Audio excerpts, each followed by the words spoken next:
And now, in studio, bringing his Midwest values from the Show Me State to the land of San Diego. He's a triple threat, licensed as an attorney, mortgage broker, and a top producing realtor who's crushing the competition. Here to deliver you what's happening in the trenches of the market. Your host, Michael Gaddis. Welcome back to the Michael Gaddis Show on AM1170 The Answer. I am your host, Michael Gaddis of FrontierLoanGroup.com, and I am joined today by Monica Caraballo, also of Frontier Loan Group. And if you didn't know, we are live on Facebook. This is our first show that we are putting live on Facebook. So here you are, we're live. So anyway, what I want to talk about right now is reverse mortgages, and specifically refinancing a reverse mortgage. A lot of people don't know that if you have an existing reverse mortgage, it is possible to refinance that reverse mortgage. And you might be wondering, well, why would I do that? And I'll tell you why. One of the most important reasons is because you could be leaving money on the table. See, the way a reverse mortgage works is every month, instead of you making payments out of your own bank account. Out of bank account, out of your set. What am I trying to say? Gather your words, Michael. out of when you're trying to make the payments out of your income every month, what happens is that your house makes that payment for you. So when you get a reverse mortgage, what it does is it calculates how much you can borrow based upon your age. There's an age factor associated to everybody's age. And it takes that and multiplies that by the appraised value of your home. Whatever that number is, that's how much you're eligible to borrow on a reverse mortgage. So let's say, for example, you got a reverse mortgage between the years of 2010 and 2012. Well, at that point in time, the appraised value of your home was here.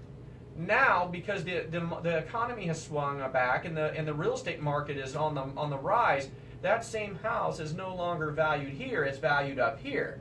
Which means that and to top it off, now you're older. You've basically 3, 4, 5 years older, which means your age factor has increased each year. So now if we took that same age factor times the new appraised value, it means if we compare it to what you owe on your existing note, there's more money there. So that means that you could borrow more money on your reverse mortgage. And some people say, well, why would I do that? I don't want to borrow more money. If you don't borrow the money, it will end up going away anyway, because through the way that the reverse mortgage appreciation works on the principal balance. So it's better for you to refinance your reverse mortgage. Take that extra money, and even if you don't want to take it out, just leave it in the line of credit and let it sit there so that it can gain interest, because the line of credit in the reverse mortgage actually grows. So as that line of credit is growing, you can just sit there and let it grow, and you might never ever touch it in your life, but it's there in case you need it. If you don't refinance with a reverse mortgage, you might never have the opportunity to tap into that money, even if 5, 10 years from now you need it. So that's why it's really important. And I'll give you an example. I have a client up in Inglewood, and I recently did a refinance of her reverse mortgage. When she stopped by my booth, I had a booth up in Culver City. I think it was Culver City I met her at. And when I saw her, she said, yeah, I have an existing reverse mortgage. She goes, what can I do with it? And I did the numbers. And what happened is in Inglewood, before they made plans to build that new stadium up there, the values were here. Well, now they're building a new football stadium there. And now, all of a sudden, that same house that she lives in is worth up here. So when I did the numbers for her, she was able to pull out an additional $40,000 that she didn't even know was there.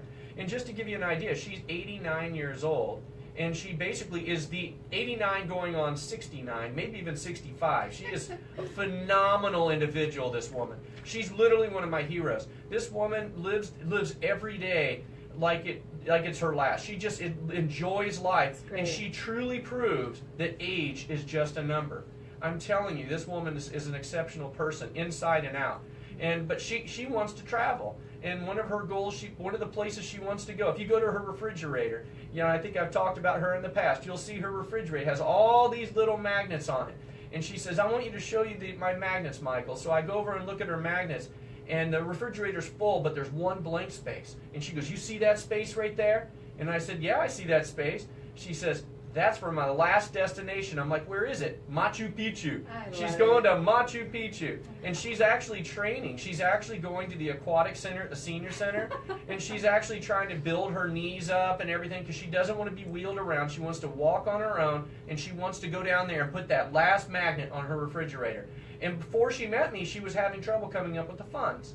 So now she has the ability to do that. She has the ability to complete what her life's dream. And it just makes me so happy for her. So that's why I'm saying, there are a lot of reasons why you should, but, in general, if you don't do it, you're just going to lose the ability to do it at all in the future, because as your principal balance grows, you'll no longer have that extra buffer that you do now. And especially for people who purchased the home between 2010 and 2012, that's when the real estate market was really down. And because it swung back up so dramatically, you really need to take advantage of that. You know what blows my mind is so many people want to refinance their reverse mortgage and can't. The numbers, the factors, they don't work out. I recently had a client who can. I mean, for every 10 people that come to us that says, "I want to refinance," only 1 or 2 actually can, because the numbers, the age factor, the appraisal, and the value is there. And everything worked out for this client. And then they panicked and said, "I don't want to do it." What would you tell them? Well, I know first thing I'd do is I try to have to explain it to them again. I'd have to say, "Look, let me make you fully aware of what's going on. If you don't refinance, you don't have to take the money. If you're scared about using your equity, you won't actually use the equity if you put it into a line of credit. It can stay there, and you can just leave it in case you need it in case of an emergency in the future. If you never use it, it never counts against you. But if you don't do it, you're going to lose the opportunity to even establish that. And if 5 to 10 years from now, you need some money, you need access to cash, you're not going to be able to come to me and say, "Oh, I changed my mind. Can I do it now?" No. The answer is no, because you hit a very good point. Out of probably 10 or 15, maybe 20 people that call our office looking to refinance their reverse mortgage, maybe 1 or 2 could qualify for it. And when it's like hitting the lottery for those people when they get. Very rarely do I get somebody who can do it again that just is reluctant to do so. Sure. And I try to explain to them that it's a line of credit. There's no obligation on the line of credit. Right. And on a Ford, a traditional mortgage, line of credits can get closed. Well, they can, and on a reverse mortgage, they're guaranteed not to close. They're actually guaranteed to grow, and they're going to grow by the amount of the interest rate. So basically, if you look at the amortization charts, I'm all about numbers, people. Numbers mean something to me. So I look at amortization charts. I look at data. And so when I look at all the charts, I can look and see how much, let's say a $100,000 line of credit, I can tell you, every year project how much it will grow, provided you don't tap into the original amount, because it grows on the unused portion. And it's really phenomenal to see that in, what is it, 15 years, maybe 10 to 15 years, it almost doubles. Sure. What your available cash. So you're almost recapturing a lot of your equity that you might be losing through the principal balance increases through the recapture provision of the line of credit. So it's one of those things. It's very unusual to find someone who has a reverse that doesn't want to do it. It's a very unusual thing. I agree. So if you have a reverse mortgage already, you might want to consider calling us. Absolutely. You should. Yeah. Because I'll tell you something, another thing that changed.